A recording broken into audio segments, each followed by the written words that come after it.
Here is another example with fun algebra. So here we will take once again the limit as k approaches infinity of u sub k plus 1, the absolute value of u sub k plus 1, over the absolute value of u sub k, which will be 2 times k plus 1 minus 1 factorial over 3 to the k plus 1. And again, out of laziness, I will multiply by the reciprocal, 3 to the k over 2k minus 1 factorial. Handling this situation right here, that will become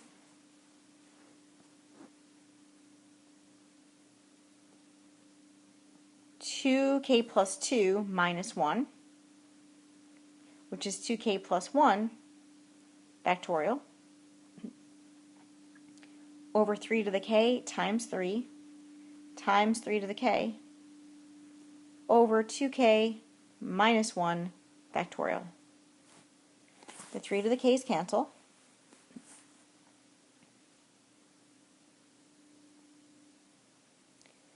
Now, this 2k plus 1 factorial needs to be broken down so we can do something with the 2k minus 1 factorial, and it's not nearly as bad as it looks. So to break this apart, it's 2k plus 1, and then 1 less, because with the factorial you subtract 1 each time, you get 2k, and then if you subtract 1 more again, oh, look at that. There's your 2k minus 1 factorial that we needed. And I'll combine this denominator together.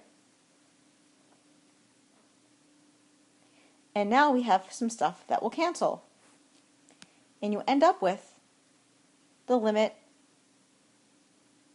as k approaches infinity of 4k squared plus 2k over 3. What happens to that as k approaches infinity? Well, there's nothing in the denominator to kind of dampen how quickly this grows. This has k's in the numerator, and k is approaching infinity, so this thing is going to get huge very quickly. This thing will approach infinity, which means it diverges.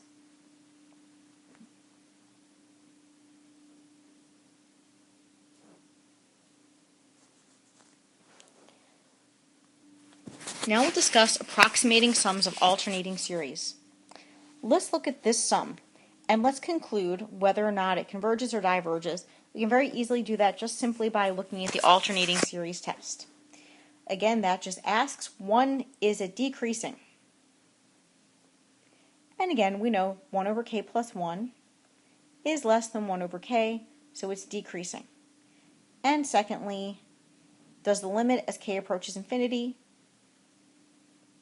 of 1 over k equal 0? And the answer is yes. So we know that this series converges. But since we're approximating the sum here, let's take a look at the partial sums and see if we can reach any kind of conclusion from these. So S1, substituting 1 in for k, would be negative 1 squared times 1 over 1, which is 1. S2 will be A1 minus A2, so we have 1 minus. If I substitute 2 in for k, I get negative 1 cubed times 1 over 2, so that's negative. And you end up with 1 minus 1 half, which is 1 half. S3, same way, it's 1 minus 1 half plus 1/3, because again, the odds are all going to be positive and the evens will all be negative. You end up with 1 half plus 1/3, which is 5/6. S4 is 1 minus 1 half plus